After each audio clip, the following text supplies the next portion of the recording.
안녕하십니까. 날씨가 시원한 게 이제 좋죠? 계절이 바뀌는 건 좋은데 또 한 살이 반쯤 넘어갔다 생각하니까 조금 슬프지요. 창세기 39장 1절부터 6절까지 읽겠습니다.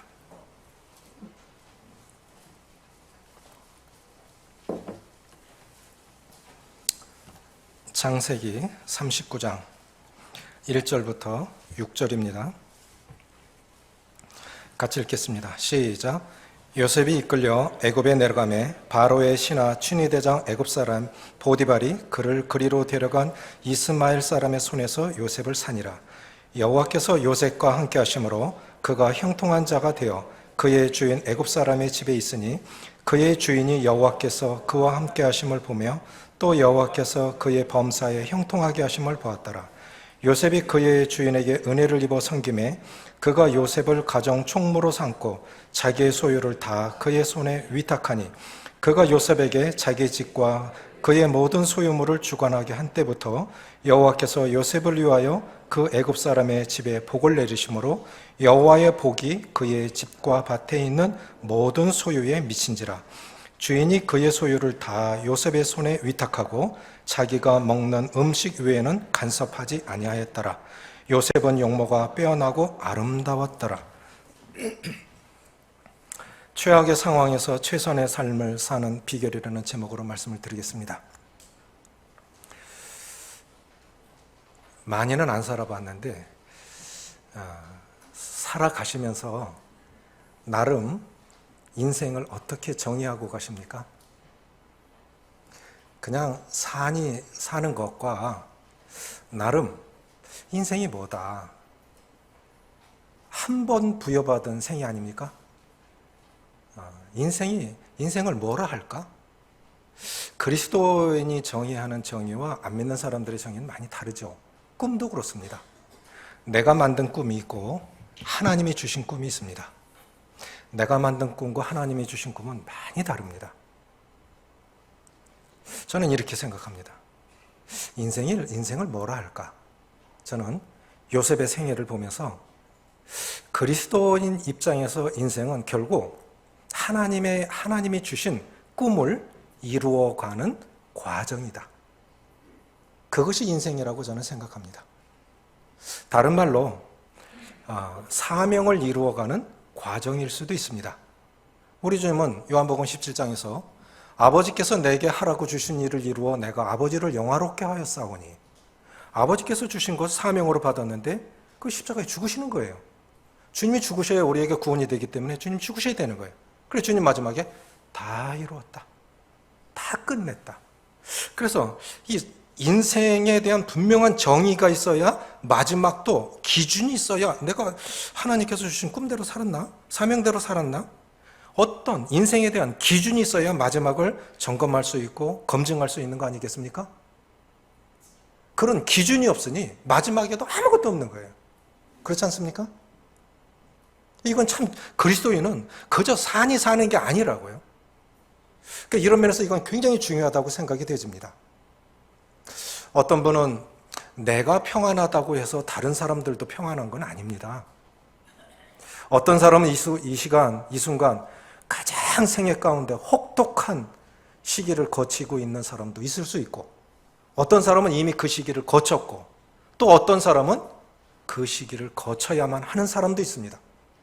젊은이들은 아직 몰라요. 지금 요셉이 원치 않는 방향으로 지금 삶이 이루어져 가고 있는 것입니다. 요셉 17세, 17세, 고등학교 1학년이에요. 고등학교 1학년인데 아버지 집에서 형들 잘했나 안부 좀 묻고 와라. 17살.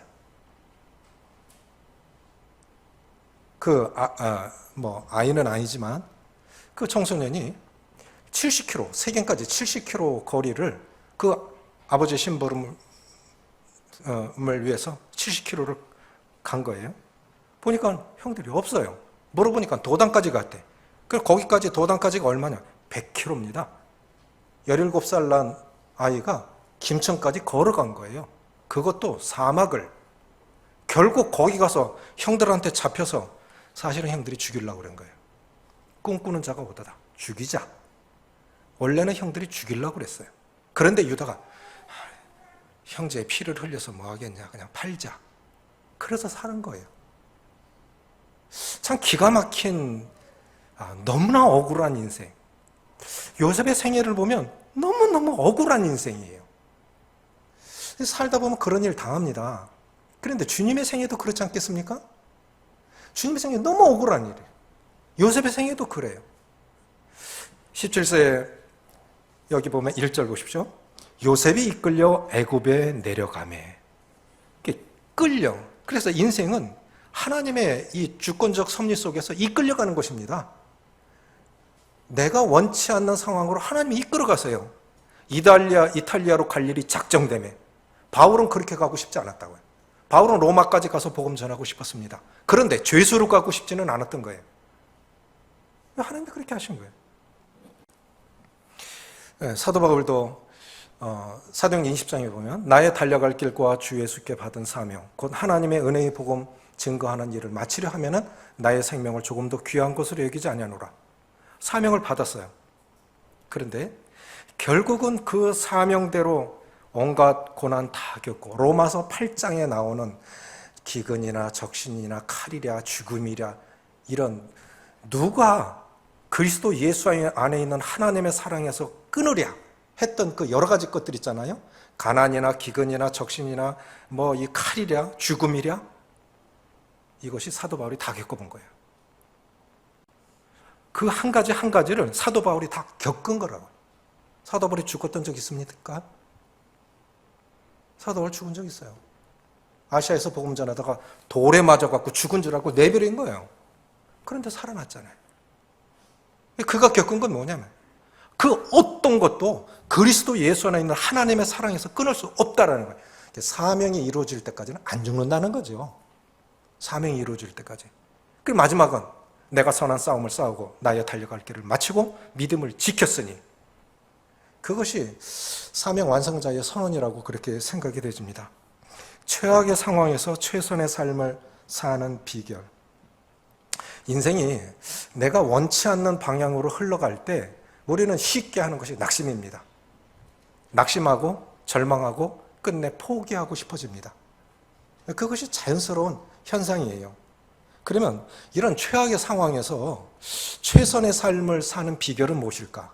이것이 결국은 성공적인 삶을 사는 비결이에요.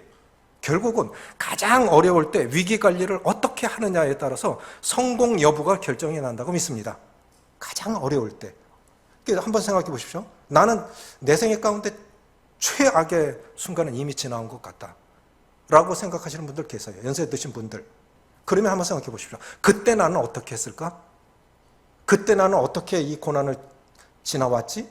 이 고난의 터널을 어떻게 지나왔지? 어느 형님이 이런 말씀 하시더라고요. 지나고 나니까 한 지혜를 배웠는데 그건 뭐냐면 침묵하는 겁니다.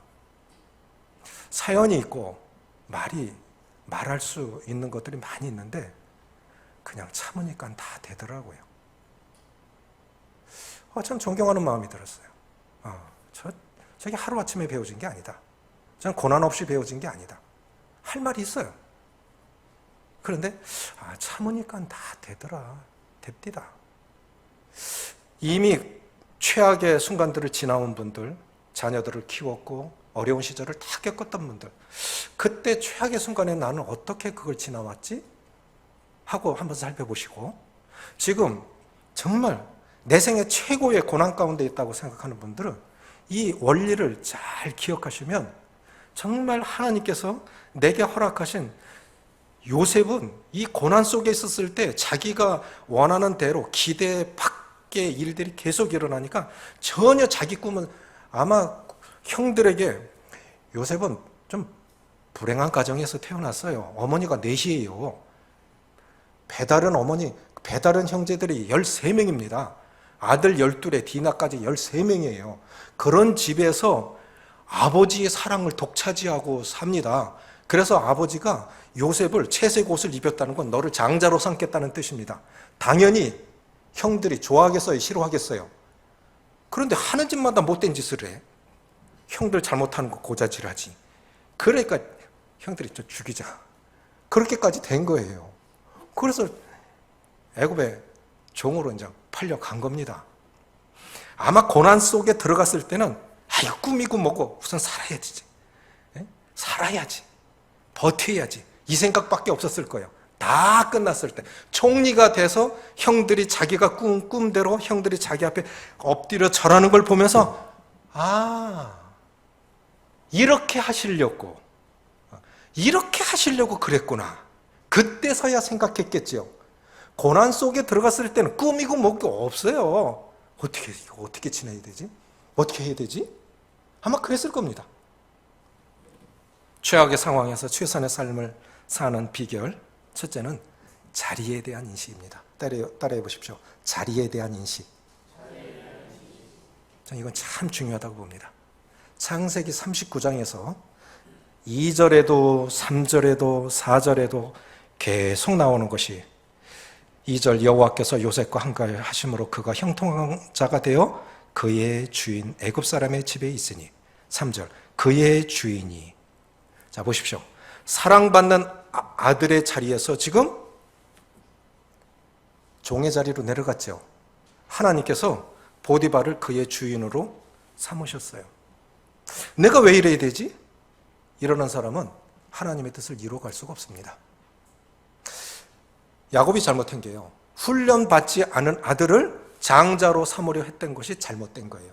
사랑하는 게 잘못된 게 아니고 훈련되지 않은 사람을 형제의 우두머리로 삼으려고 했던 것이 그것이 야곱이 잘못한 것입니다. 요셉은 섬김의 훈련, 순종의 훈련, 절제의 훈련 전혀 안 돼 있는 사람입니다. 저는 이렇게 믿습니다. 그 사람의 꿈의 크기만큼 훈련의 크기도 필요하다고 믿습니다.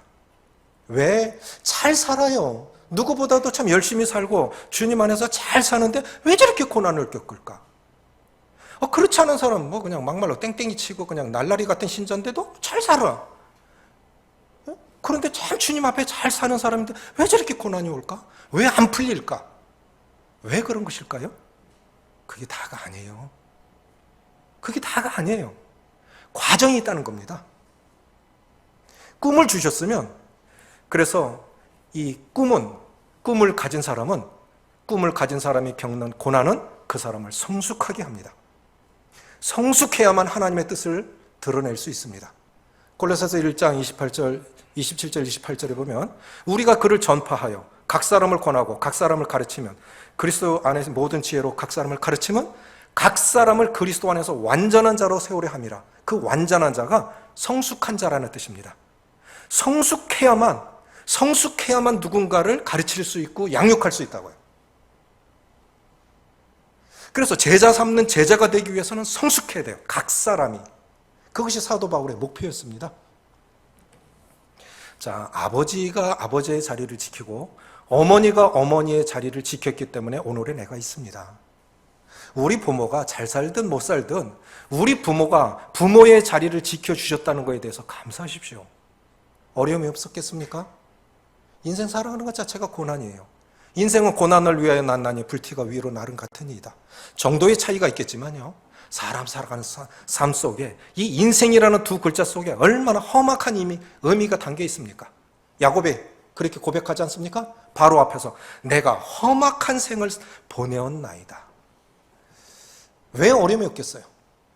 부모가 부모 자리를 지키고 인도자가 인도자를 지키는 그 특별한 일을 안 해도 지도자가 지도자의 자리를 지키는 것만으로도 조직은 안전한 거예요. 평안한 거예요. 그런데 어려움이 없었겠습니까? 폴 투르니에라고 하는 유명한 정신과 의사이자 기독교 상담가, 이미 주님 날아가셨는데 이 복지 쪽으로 공부하시는 분들은 이분을 잘 아시죠? 이분이 인간의 자리라는 그의 저서에서 이런 말을 했습니다. 인간은 자기만의 자리를 가질 때 비로소 인격이 된다. 동의하십니까? 인간은 자기만의 자리를 가질 때에 비로소 인격이 된다. 아버지가 아버지의 자리에 있고 어머니가 어머니의 자리에 있고 스승이 스승의 자리에 있고 인도자가 인도자의 자리에 있고 자기만의 자리가 있을 때 비로소 인격이 된다. 여러분, 혼자서는 절대로 할 수 없는 것이 있습니다. 무엇이겠습니까? 혼자서는 절대로 할 수 없는 것이 있어요. 뭐예요? 결혼이요. 결혼 혼자 하는 거 아니죠. 자, 하나 나왔어요. 또 하나. 혼자서는 못 한다니까요. 따라해 보십시오. 성숙. 이게 혼자 되는 게 아니에요. 이게 혼자 되는 게 아니에요. 그래서 자리가 필요한 거예요. 그 사람의 자리. 우리가 그래서 소속감이 굉장히 중요한 겁니다. 아버지의 소속, 아버지라는 부모라는 소속감, 2280노교의 지체라는 소속감, 이런 소속감이 굉장히 중요한 거예요. 이것저것 속하지 않고 아무데나 떠돌아다니면서 말씀 듣고 인터넷 설교 듣고 헌금하고 자유할 수 있지만 그 사람은 방황하는 사람이에요. 소속이 없는 사람은요, 그 사람은 인격일 수 없어요. 애환이 있습니다. 깎이는 아픔이 있고 슬픔이 있겠지만 그 사람은 성숙할 수 없어요. 누군가에게 영향을 미칠 수 없어요. 하나님께서 이 요셉을 이제 그의 꿈을 이루기 위해서 사랑받는 자리에서 종의 자리로 낮추십니다. 39장에서 그의 주인이 10번이 나와요. 장장 10번이 나온다. 졸지에 사랑받는 자리에서 종의 자리가 되었습니다. 그것도 자기 나라도 아닌 이집트까지 끌려가서. 기가 막히죠. 얼마나 억울한 자리예요?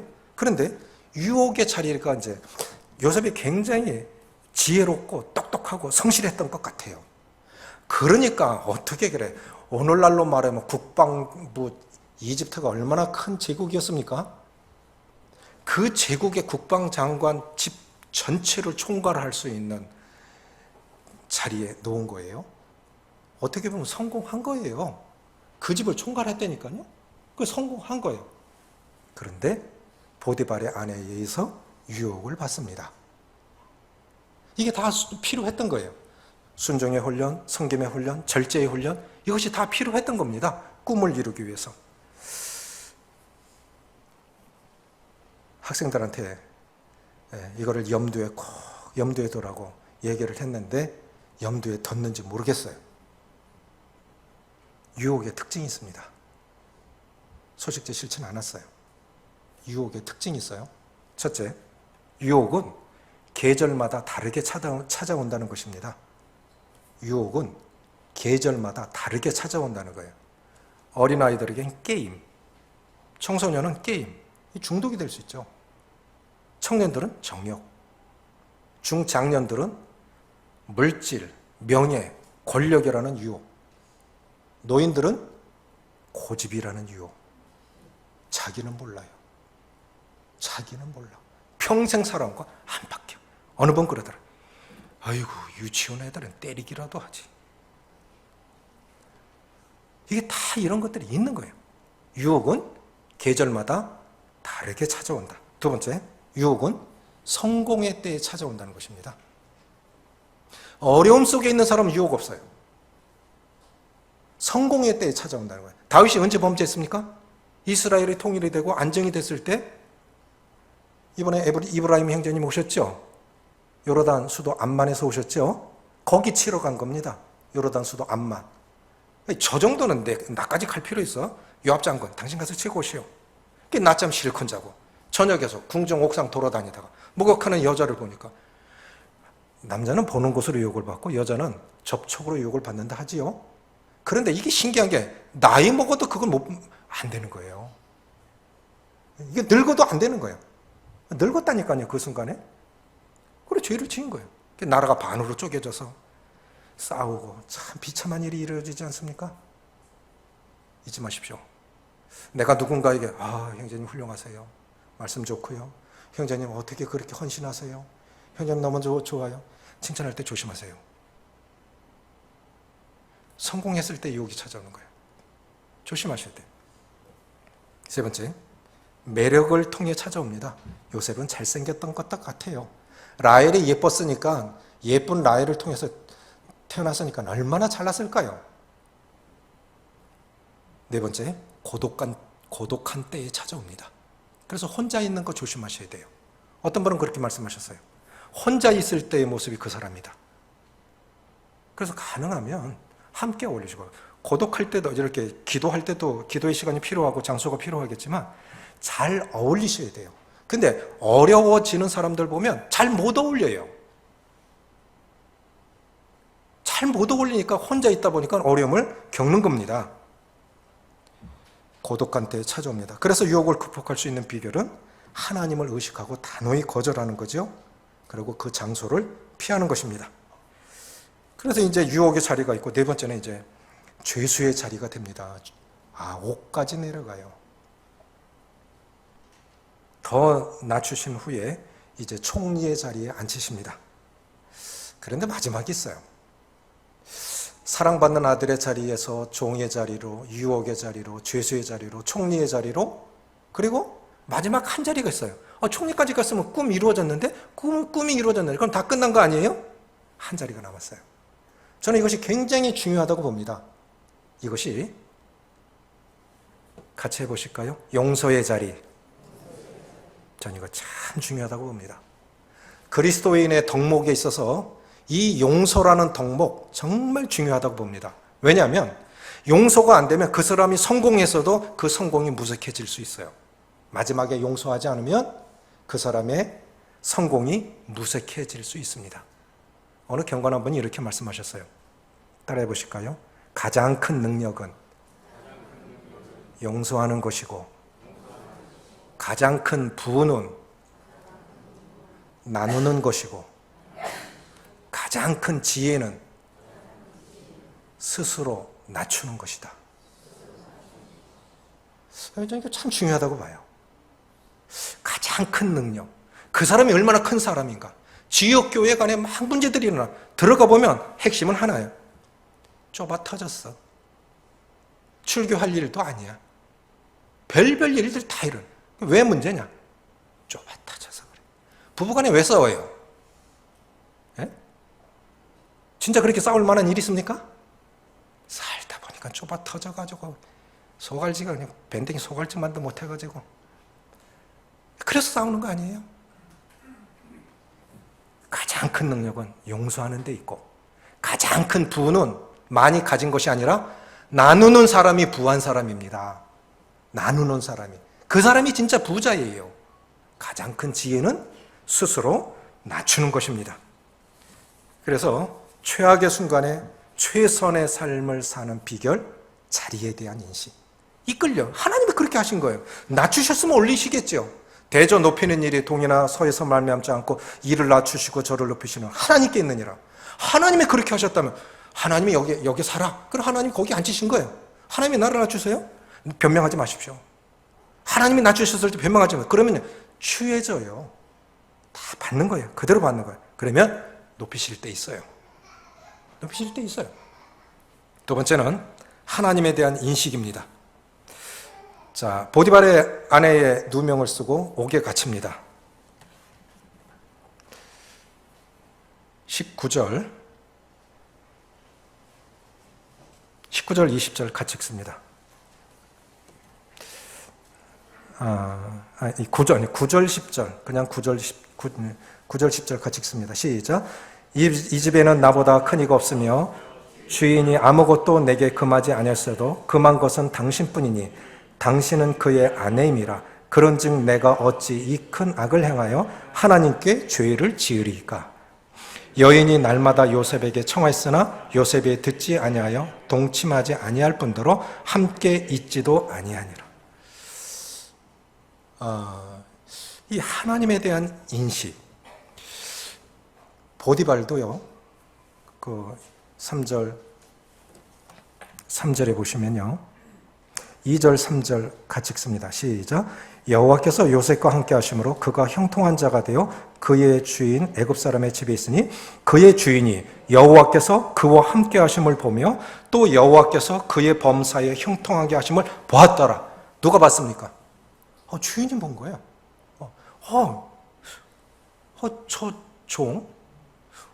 저 사람, 저 젊은이 들어오고 나서부터 우리 집이 이렇게 번성했잖아. 작년에 수입이 1억 있는데 올해는 3억이야? 이거 어떻게 이렇게 된 거지? 사람 안 바뀌었는데 점점 번성해. 그걸 본 거예요. 요셉이 들어온 날부터 보디발의 집이 복을 받아. 어떻게 된 거지? 사람 누가 들어가느냐가 참 중요한 것이죠. 그 집에 누가 들어가느냐도 참 중요한 것이죠. 그러니까 우리는 그런 사람이 되어야 되지 않겠습니까? 그 사람 때문에, 그 사람이 들어가면서부터 그 집의 복을 받았어요. 보디발의 아내가 요셉을 유혹합니다. 그런데 요셉이 그걸 거절한 이유는 내가 어찌 주인에게도 당신의 남편에게도 죄를 지을 뿐만 아니라 내가 섬기고 있는 하나님께 죄를 짓는 겁니다. 이것은. 그러니까 나는 못합니다. 라고 거절한 거예요. 그럼요. 요셉이 보디발의 아내의 유혹을 거절하면 어떤 일이 벌어질지를 몰랐을까요? 그것을 허락을 해도 굉장한 일이 벌어지고요. 아마 그걸 허락했다면 나중에 알게 되겠죠. 보디발이. 죽였을 거예요. 그걸 허락했다면. 자기 아내를 범했으니까. 그렇지 않겠습니까? 근데 그걸 거절했는데도 옥에 들어갔어. 그걸 요셉이, 똑똑한 요셉이 몰랐을까요? 알았을 거예요. 중요한 건 이겁니다. 진리가 아닌 것은 어떠한 결과가 올지라도 진리 편에 서면 그 진리가 그 사람을 지켜주고 보호하십니다. 당장은 어렵더라도, 당장은 어려워져도 진리 안에 서면 하나님께서 그를 보호하십니다. 저는 이렇게 생각해요. 보디발이 여기 친위대장이 자기 집에 가두었다라 그랬는데 거기는 요셉이 가는 감옥이 아니에요. 청송 같은 데는 조금 죄가 심한 사람들이 갑니다. 서대문 형무소는 정치인들이 갑니다. 그래서 가는 옥도 가는 곳이 달라요. 그러니까 여긴 누가 가야 되냐면 왕의 신하들이 잘못했을 때 가는 옥이 거기가 바로 보디발의 집안에 있는 감옥이라고요. 근데 지금 누가 갔습니까? 요셉이 갔어요. 종이 거기 갈 자격이 없어요. 그런데 가고 나서도 거기서 또 이렇게 전체 관리를 요셉에게 맡기지 않습니까? 그런 거 보면 보디발은 아내가 어떤 사람인지 알았던 것 같아요. 알았던 것 같아요. 그러니까 이건요, 보디발이 요셉을 보호한 거예요. 보호한 거예요. 거기 놔두면 계속 유혹할 거 아닙니까? 그 화는 냈지만, 그래서 요셉이 가장 안전하게 보호받은 곳이 거기가 감옥이에요. 우리 그렇게 생각하셔야 돼요. 때때로 내 삶이 지금 최악이다. 하나님이 거기서 나를 보호하시는 거예요. 보호하시는 거예요. 힘든 일 겪으신 적 있지요? 안 겪었으면 그런 일이 일어날 겁니다. 그런 생각이에요. 아, 그래도 이만큼, 이 정도로 요만큼 허락하신 거에 대해서 참 감사하다. 이것으로 나를 지키시려고, 이렇게 보호하시려고 요만큼 하신 거에 대해서 감사하다. 하나님을 의식하면 최악의 삶 속에서도, 최악의 상황 가운데서도 최선의 삶을 살 수 있습니다. 그래서 형들에게 미움을 받아서 종으로 팔려서 보디발의 집에 어쩌면 노예처럼 살았지만 거기서 그 하나님이 이끄셔서 그 자리는 안 왔으니까 그런 거예요. 지금 내 삶의 자리가 하나님께서 내게 정해준 자리입니다. 아멘이십니까? 다윗이 이런 고백을 합니다. 여호와께서 줄로 재어준 구역이 아름다움이요. 여호와께서 줄로 재어준 구역이 참 아름답다는 거예요. 그런데 다윗이 어떻게 살았습니까?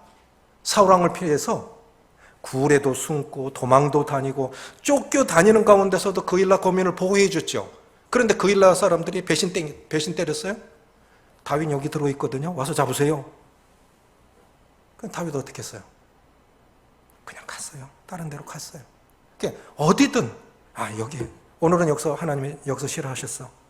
그러니까 목동의 자리에 또 하나님이 막내인 나를 양치를 하셨지. 이건 형들이 할 일이지만 아버지가 하라 하시면 그게 내 자리지. 그러니까 다 하나님이 정해주신 자리라고 인정한 거예요. 양을 치는 자리. 또 왕이 하나님이 그 자리에 주신 거예요.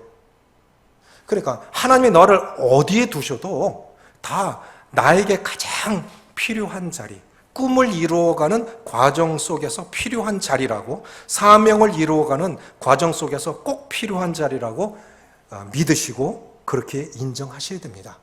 그래야 하나님이 거기 복을 주십니다. 그렇게 사니까 섬기게, 그 주인을 섬기게 하니까 야고보서 4장 8절에 그러면 주님과 동행하는 원리는 뭐냐는 거예요. 보디발도 하나님 없는 이방인이 요셉이 하나님이 요셉과 함께 하심을 보았어요. 그러면 요셉이 하나님과 동행하는 원리는 무엇일까요? 동행의 원리는 무엇일까요? 야고보는 이렇게 이것을 말씀하고 계십니다. 하나님을 가까이 하라. 그러면 너희를 가까이 하시리라. 뭐라고요? 야고보서 4장 8절에 그렇게 말씀하신 거예요. 하나님을 가까이 하라. 그러면 너희를 가까이 하시리라. 요셉 어디에 있든 종의 자리에 있든 옥에 들어가 있든 하나님이 함께 하시는 거예요. 그럼 요셉이 그만큼 하나님을 찾았다는 뜻입니다. 그 하나님을 찾으니까 하나님이 함께 하시는 거예요. 그건 남들도 보는 거예요.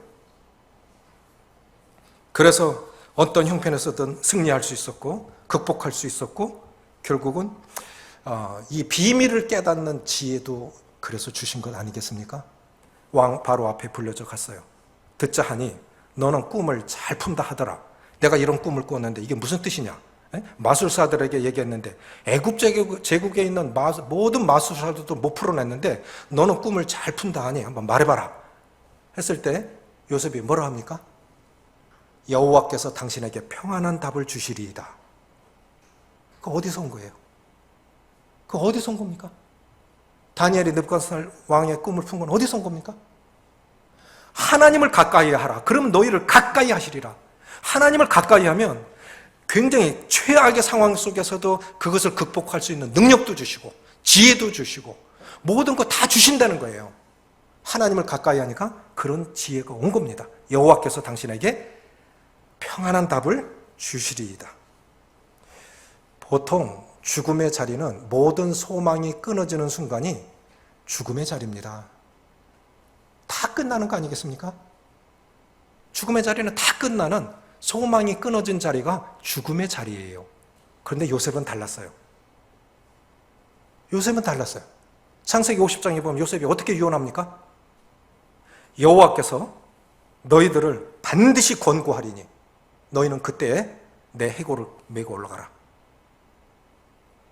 430년이 지난 후에 진짜 70명의 가족들이 내려와서 시작된 이 야곱의 가족이 200만 명의 민족을 이루어서 나갈 때 요셉의 해골을 메고 나갔다고요. 모세가 가나안 땅으로. 그래, 하나님을 가까이 하는 사람은 죽음의 순간에도 소망이 있습니다. 아멘이십니까? 죽음의 순간은 이거는 둘도 같이 할 수 없는 순간이에요. 혼자 가야 하는 길이고 아무도 가보지 않은 길을 가야 되는 거예요. 그러니까 그리스도인을 할지라도 무서울 수 있습니다. 죽음의 순간에는 무서울 수 있어요. 저 시골에서 소 많이 키웠거든요. 소 팔려가면요, 소가 팔려갈 때 큰 눈에서 눈물 뚝뚝 흘리고 가요. 도살장에 끌려가는 소들도 그런다고 그래도요. 소도 죽는 걸 알아요. 자기가 죽는 걸 안다니까. 그만큼 무서운 거예요. 그런데 죽음의 순간에도 소망이 있는 거는 자녀들에게 내 해골을 메고 올라가라고 그렇게 예언할 수 있는 것은 하나님을 가까이 하니까 우리가 살 땅 여기 아니야. 여기 이집트 아니고 가나안 땅. 여기 우리 조상 아브라함에게 주신 땅은 가나안 땅이야. 여기 살아야 돼. 여기 정착해. 그러니까 내 해골까지 메고 올라가. 그렇게 유언할 수 있었던 겁니다. 소망의 확신이 있었던 거죠.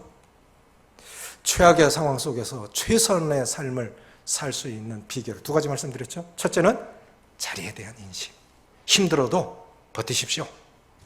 참으십시오. 하나님이 그렇게 그 자리 주신 겁니다. 그러면 거기에 하나님의 은혜가 임합니다. 두 번째는 늘 하나님을 생각하십시오. 세 번째, 청지기 의식입니다. 40장 4절입니다. 같이 읽겠습니다. 시작. 친위 대장이 요셉에게 그들을 수종 들게 하매 요셉이 그들을 섬겼더라. 여기서 핵심 단어는 섬겼더라라는 것입니다. 섬겼더라. 인생이 엉뚱하게 자기가 생각한 것과 다르게 엉뚱하게 흘러갈 때 우리는 자포자기할 수 있습니다. 아이, 될 대로 되라. 쉽게 하면 그냥 뭐 쉽게 자연스럽게 나오는 건 그거예요. 될 대로 되라. 그런 사람은 아무것도 이룰 수 없어요. 아무것도 이룰 수 없어요. 한 달 전에 신문에 이런 기사가 떴습니다. 서울 지하철에서 근무하는 기관사인데 이분이 열차 방송을 하세요. 인터넷에 아주 굉장히 인기가 있는 것 같아요. 무슨 내용이냐면 서울 지하철 타보셨습니까? 대구 지하철은 초원 열차고 거기는 어마어마해요. 정말 사람도 어마어마하고 우리는 천천히 가지만 거기는 막 뛰어다녀도 바빠요.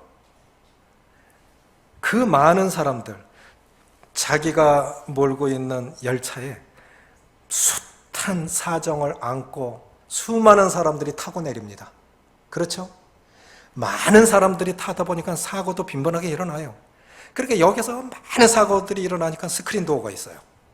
이렇게 문이 스크린 도어가 있어요. 그런데도 또 사고가 나요. 열차 안에서 몰카를 찍지를 않나, 도둑놈은 없나, 물건은 안 팠나, 자기가 몰고 가는 기관차 안에서 별별 일들이 다 일어나요. 그럼 기관사도 또 조사받아야 되고 별별 일들이 또 일어나는 거예요. 스트레스가 어마어마한 거예요. 자기도 너무너무 힘들어. 세상에 쉬운 일 어디 있습니까? 쉬운 일이 어디 있습니까? 너무너무 힘든 거예요. 그래서 생각했는데, 야, 이렇게 힘든데 좀 보람 있는 일 없겠나? 내가 기관사로서 지하철을 몰면서 그러면서 좀 누군가에게 유익을 줄 수 있는 보람 있는 일을 할 수 없을까 해서 시작한 게 열차 방송입니다. 지하에서 지상으로 딱 올라와서 신촌역을 지나가면 그 대학가가 많잖아요. 이화여대, 연세대, 대학이 많잖아요. 시험 때가 되면 대학생 여러분, 오늘 시험 잘 치십시오. 모두 A+ 받으십시오. 대학생들이 그 한마디가 얼마나 위로가 됐겠어요. 한강을 지나갑니다. 어른이나 애들이나 대한민국 세계 모든 사람들이 고개가 꺾어갖고 휴대폰 보고 있어요. 열차 안에서도 마찬가지입니다. 그러면 한강철교 딱 지나가면서 여러분 잠시 휴대폰을 내려놓고 저 한강에 저 해가 지는 저 석양을 한번 좀 바라보십시오. 얼마나 멋있습니까? 잠시 휴대폰을 내려놓고 좀 한강을 좀 보십시오. 이렇게 방송을 하고 한강철교 지나가고 나면 여러분 스트레스 여기다 다 놓고 내리십시오. 내가 종점에서 쓸어 모아서 버리겠습니다. 스트레스 여기다 다 두고 내리십시오. 내가 종점에서 다 쓸어 모아서 한 곳에 버리겠습니다.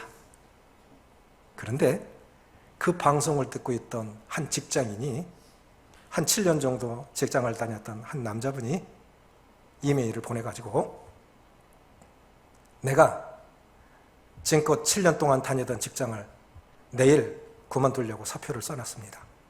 그런데 기관사님의 그 열차 방송을 듣고 다시 용기를 내보렵니다.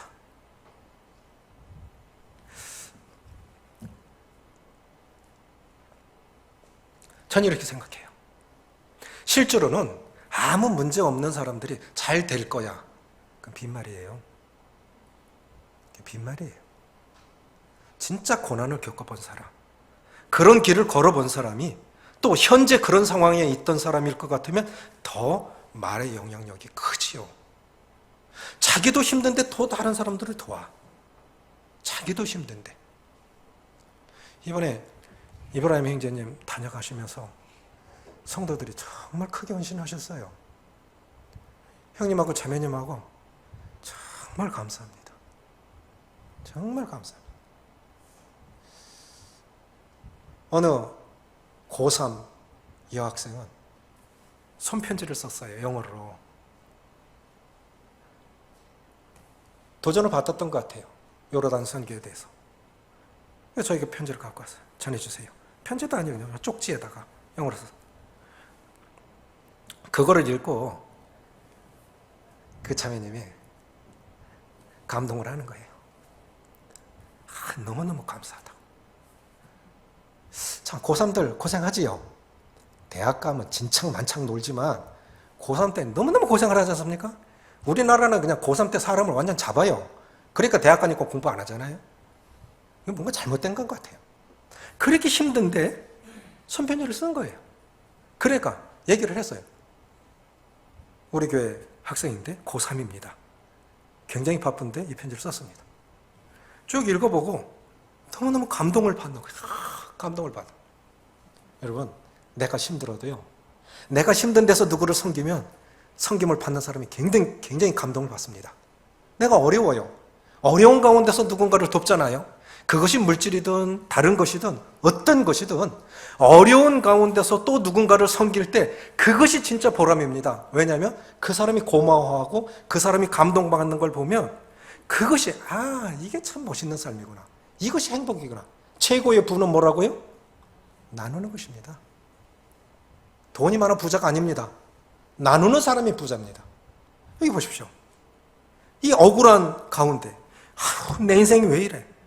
형들한테 죽을 뻔했다가 버림받아서 종으로 팔려온 것도 억울한데 이제 저 여자 때문에 내가 억울하게 여기 갇혀서 내가 그렇게 말할 수도 있지 않습니까? 그런데 안 그랬어요. 요셉은 달랐어요. 거기서 다른 사람들, 똑같은 죄수들을 섬겼습니다. 그런데 섬긴 그 요셉에게 섬김을 받았던 두 사람 중 한 사람에 의해서 인생이 역전돼요. 그게 누굽니까? 술 맡은 관원장. 어느 정도로 요셉이 성실했냐면, 혹시 삼양목장 다녀오신 분 계십니까? 양들을 보긴 보셨죠? 성지순례에도 보긴 보죠? 우리가 상상하기로는 양은 하얗고 너무 순해 보이고 그런데 절대로 안 그렇거든요. 양들은 완전 똥 덩어리로 묻혀갖고 다니고 새카매요. 똥 덩어리로 묻히고 다니고요. 얼마나 잘 싸우는지 그 힘이 어디서 이렇게 나오는지 너무너무 잘 싸워. 근데 우리하고 똑같잖아요. 그런데요, 일반인들이 보면은 양들은 그 양입니다. 그렇죠? 일반인들이 보면 양들은 다 그 양인데 목자가 보면 어떤 양이 새끼를 베었는지, 어떤 양이 다쳤는지, 어떤 양이 병들었는지, 어떤 양이 우리를 넘나드는지, 어떤 양이 잘 싸우는지 목자는 알아요. 이게 다른 거예요. 일반인과 목자는 그 차이가 있는 겁니다. 그러니까 요셉이 그랬던 거예요. 우리는 사람을 어떻게 합니까? 말해봐야 합니까? 저는 대충 표정으로 읽어냅니다. 주일날 성도들 볼 수 있는 거 표정밖에 없잖아요. 근데 표정을 못 쓰게 해요. 표정을 못 써요. 그 속에 다 있어요. 여기 한번 보십시오. 39장. 40장 6절. 40장 4절 6절 같이 읽습니다. 시작. 친위 대장이 요셉에게 그들을 수중들게 하며 요셉이 그들을 섬겼더라. 그들이 갇힌 지 여러 날이라. 6절. 아침에 요셉이 들어가 보니 그들에게 근심빛이 있는지라. 이것이 요셉이 얼마나 성실한 사람이었냐 하는 거예요. 자기 그것까지 살필 이유가 없어요. 그런데 보니까 바로의 술 맡은 관원장, 똥 맡은 관원장이 어제 표정이 아니에요. 왜 그래요? 왜 그래요? 이렇게 물은 거예요. 어젯밤에 꿈을 꿨는데 풀 수가 없어. 이게 무슨 뜻인지 모르겠어. 그래서 꿈을 해석해 줬는데 그것 때문에 술 맡은 관원장이 당신 3일 뒤에 풀려날 건데 추록할 건데 당신 다시 왕 앞에 설 때 되면 왕한테 내 사정 좀 얘기해 주세요. 나 죄 안 졌거든요. 나 잘못한 거 한 게 없는데 여기 들어와서 지금 옥에 들어와 있는데 당신이 내가 해석해 준 대로 됐을 때 고맙다는 생각 든다면 내 얘기 좀 해주세요. 그런데 사람이 화장실 갈 때하고 나올 때 다르지요? 그렇죠? 며칠 잊어버렸을까요? 2년 동안 잊어버리고 있었어요. 그것도 아마 바로가 꿈꾸지 않았으면 계속 잊어버렸을 거예요. 그렇죠? 그런데 요셉의 꿈이 이루어지기 위해서 바로가 꿈을 꿨는데 해석을 못해. 애굽적에도 마술사들이 얼마나 많습니까? 그 마술사들이 바로의 꿈을 해석을 못해. 그때 2년 전에 만났던 그 히브리 종, 그 사람 때문에 내가 나왔는데 2년 전에 왕이시여, 2년 전에 내가 잘못한 것을 추억합니다. 그때 옥에 있었을 때 그 히브리 종이 해석한 대로 됐습니다. 정말 꿈 해석 잘합니다. 데려와. 그것이 계기가 돼서 총리가 됩니다. 어찌 알겠습니까? 내가 정말 힘들었는데 한 번 도와준 그것 때문에 내 인생이 바뀔지 어찌 알겠습니까? 인생 어찌 바뀔지 어찌 알겠어요? 하나님이 하시면 어제의 힘든 일도 오늘의 복된 일로 바뀔 수 있는 것이고, 하나님이 하시면 얼마든지 인생이 역전될 수 있는 것이 그리스도인 아니겠습니까? 그것이 무엇이겠습니까? 그 자리에서 하나님이 오늘 여기 살게 하시고 이렇게 살게 하신 거야. 이 사람 섬기라고, 이 일로 섬기라고. 그래서 주어진 자리에서 최선을 다하다 보면 어려울 때는 이것저것 생각 한 개도 안 나요. 그런데 최선을 다하는 거예요. 주어진 자리에서 최선을 다하는 거예요. 그러다 보면 그래서 그랬구나. 그래서 그렇구나. 뒤에 가면 정리가 됩니다. 42장 9절입니다.